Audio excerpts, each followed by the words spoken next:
It's your boy Merv. Saints are 2-0. 2-0 for the first time since 2013. Now, we've had some great teams over the last decade. We've had the 2017 team, 2018, 2019, 2020 team. But this year's team, it's their first time being 2-0 in a decade. The defense, man, they should be probably the #1 defense in the NFL at this point. But somehow, some way, we are still a little nervous about this year's New Orleans Saints team. We're going to cover all that in today's episode. Remember to subscribe. Let's go.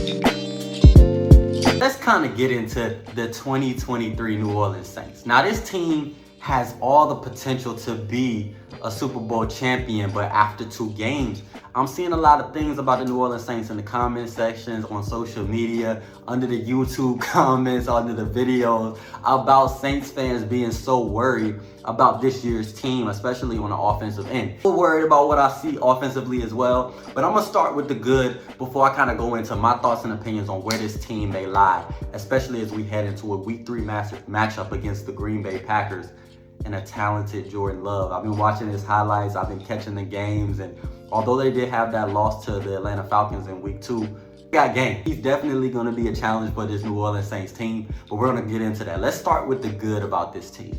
There's some things that I can be happy about. There's some things that I'll rewatch on the highlights, and this team has all the ingredients that we're looking for.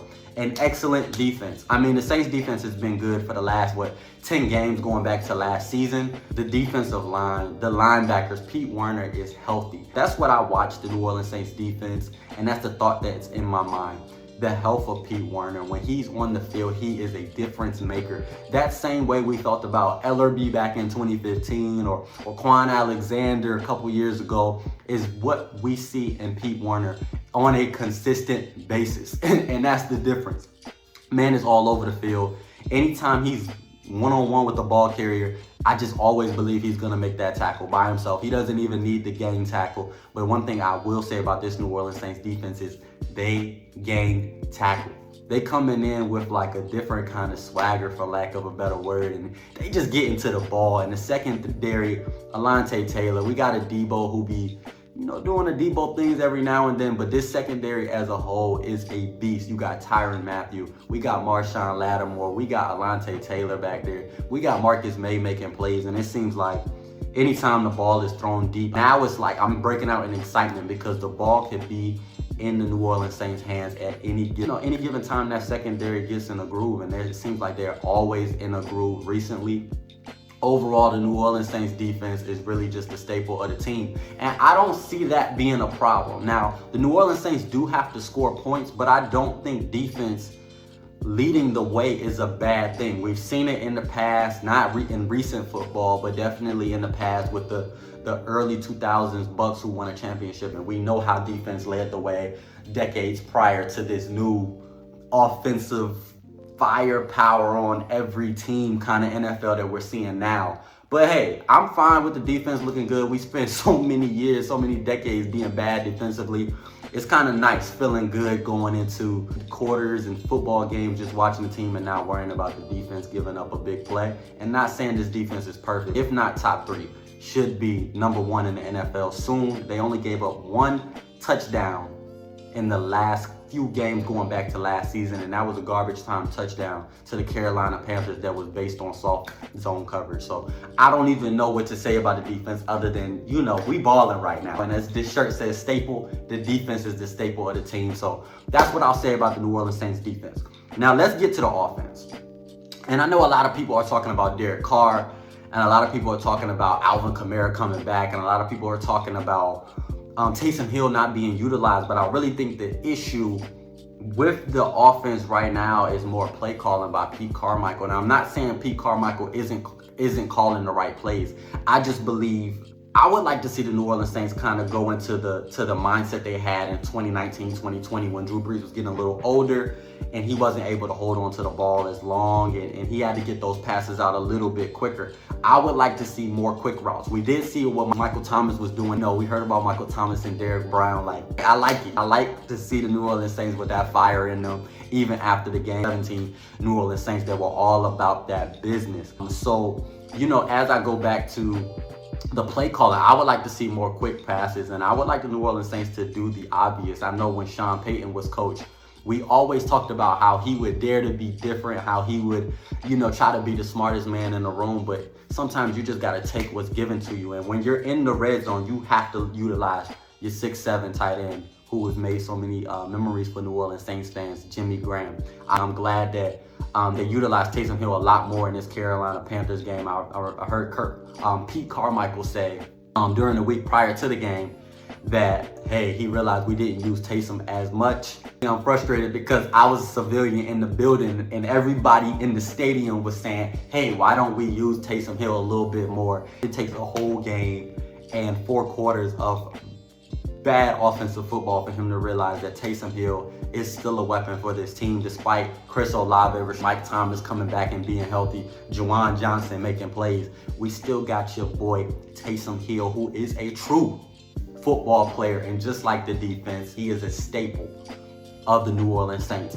So kind of going back to what I was saying about the end zone, got to utilize Jimmy Graham, got to find your tight ends. I think Derek Carr threw a pass to Tony Jones Jr. that he missed them on, but I don't blame Derek Carr at this point because this offensive line has not shown the consistency that we want to see, but isn't really doing well in pass protection. Then you got to get the ball out quickly.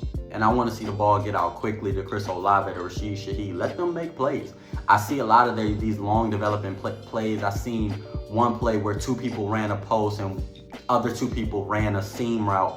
And I just thought that was too long of a developing play. Derek Carr does have to get the ball out a lot quicker, but I think play calling could really help him in the New Orleans Saints kind of move the chain, kind of get them in an up-tempo rhythm. And I believe Derek Carr can do that up-tempo offense. They have young players. So I just think we have all the talent necessary on the offense. I just think it's about gelling, getting in sync together in the offensive line. And, you know, if you got to use a tight end or running back to chip the defensive end to help Trevor Penning out, I think would be so beneficial for the team. But I think a lot of it is just scheme, quick offense, and, you know, getting Derek Carr got to get that ball out quickly. He doesn't have time to make the big play. And I know we have all the weapons to make the big plays, but we got to move those chains. As Mike Thomas says, this ain't Denver. This is New Orleans. We move those chains, and that's what we want to see the New Orleans Saints get back to that we've seen the last 15 years. So when I speak about the offense, I just want to say that, you know, we got to make some changes, especially with the play calling, but it shouldn't take, and I heard my boy TJ Jones say this on State of the Saints podcast. Check it out. He is a beast at what he does, and really the reason that I've also, you know, gotten into podcasting as well. But we don't need miraculous plays to win games. This offense we should have won by 20 against the Panthers, and we should be able to, you know, score points at will. We got Rashid Shaheed. Every time he touches the ball, everybody's holding their breath. Even the commentators who never side with the Saints, you can't deny that Rashid Shaheed is a beast. Chris Olave is about to be all-pro. Michael Thomas, we know what he can do. We see Juwan Johnson emerging into the player that he's going to be. So, you know, we know the New Orleans Saints are on their way offensively. I know a lot of people are panicking right now, but I'm not really panicked right now because it takes time to gel. When I think about Drew Brees in 2006, and I keep going back and saying this, he had to take time to get in the groove. He's able to do what we need him to do. It's just about doing it consistently, and I think Pete Carmichael plays a major role in helping Derek Carr adjust to this New Orleans Saints offense and all the weapons that he has. But the New Orleans Saints have a game against the Green Bay Packers in Green Bay against Jordan Love, and honestly, this is a game that I'm kind of thinking about, and I'm not saying it like the Saints don't do well against mobile quarterbacks. Yes, Jordan Love is mobile, but it's his arm that I'm most thinking about, because as I watch his highlights, as I watch the Green Bay Packers over the last 2 weeks, I've seen a guy that gets the ball out quickly, something that Derek Carr needs to do, and he's getting it out with velocity. It's quick, it's efficient, and it's accurate, and that's something that the New Orleans Saints defense is definitely going to have to pay attention to. Of course, he has the scrambling ability, but I'll take his scrambling ability all day over losing the game to his passing game, you know? Like, I'm watching some of his passes to Romeo Dobbs or Jaden Reed, and he's finding them, and he's getting it out quick. And the way he throws the ball, the spin on the ball, I'm watching him lean to his left on the ball, and I'm like, this dude, Jordan Love, is the real deal, and Green Bay Packers fans should be excited. I know they took a loss to the Falcons, but this team is good. Jordan Love is going to be he's going to have a great career, hopefully, in the NFL, and I just like what I see from him. On our team, we rocking with Derek Carr, but I would love to have a player like Jordan Love in the quarterback room for the New Orleans Saints. This guy has all the intangibles to be a great NFL quarterback, and the running ability is cool, but the way he gets the ball out, it's smooth. It's like butter when he throws, and I can't wait to see what he does. Hopefully he doesn't do too well against the New Orleans Saints. But as we talk about this Green Bay Packers team, man, honestly, I got to talk about their defense. They looking pretty good too. Not as good as the New Orleans Saints defense, but they're definitely a team that can sneak into the playoffs and definitely, wreak some havoc. So as the New Orleans Saints go into this game, confident about this game that we should take it home and win, but it's one of those games where if Jordan Love gets going and the New Orleans Saints defensive line doesn't get to the quarterback, it could be a hectic kind of day for the New Orleans Saints team, but I'm confident this team can bring it home. This kind of video today is kind of about the New Orleans Saints and how I feel about them going forward beyond Green Bay. And I think it's no room for panic right now with the New Orleans Saints offense. I think it's about gelling together and Pete Carmichael just taking a look at the field and what's being given to the team. And the team has all the pieces. I just want to see those quick passes kind of go to that Drew Brees-esque offense, although we know what Derek Carr can do. How sometimes going back is going forward, and maybe shortening the playbook a little bit for him, calling those shorter routes will help get them in the groove. So when it's the third quarter and fourth quarter, defense is worn down. Rashid Shaheed for the seam route 2 weeks in a row is wide open again, and Chris Olave, we know what he can do. That'll open up as the New Orleans Saints implement more of those quick throws. But that's just my quick thoughts about the New Orleans Saints offense. That's kind of what I wanted this video to be about. We know the defense is a staple. We know Taysom Hill is a staple. And we got to keep those two elements consistent in New Orleans. But what I want to say is the New Orleans Saints offense is going up. We saw slight improvement as the New Orleans Saints work through this schedule and work through this season. We know what the defense is going to bring. I have all the confidence in the defense because we need y'all right now. We need y'all. Cam, Marshawn, Granderson, everybody, DeMario, Pete Werner, we need you because the offense is still getting it together. 1 p.m. Eastern, 12 Central Time against the Green Bay Packers. We're going to see how they improve because all I want to just see is improvement with the New Orleans Saints. I want to see it all, but we're going to find out in a few days. But thank you guys for watching. Before I go, I got a Merge Speak segment for you guys. And this time, and I never really do this, but for the first time, I'm going to go straight to the Bible. I'm going to talk about Galatians 6:9. Do not grow weary in doing good, because if you continue to do what you do, you will reap a harvest if you do not give up. Now, I'm remembering this off the dome, but I think that's the actual scripture, and it just talks about consistency in anything that we do, such as a podcast, such as working for that promotion, such as working to build a relationship with our friends and family. It's important to just be consistent. Sometimes you won't see that goal that you're looking for a while, but it's important to just focus on each day and to keep at it, because eventually you will reap a harvest. And other times that harvest is something that is beyond anything that we could have imagined or thought about. So just remember Galatians 6:9. Do not grow weary in doing good, because in due time you will reap a harvest if you do not give up. Just remember that in every area of your life.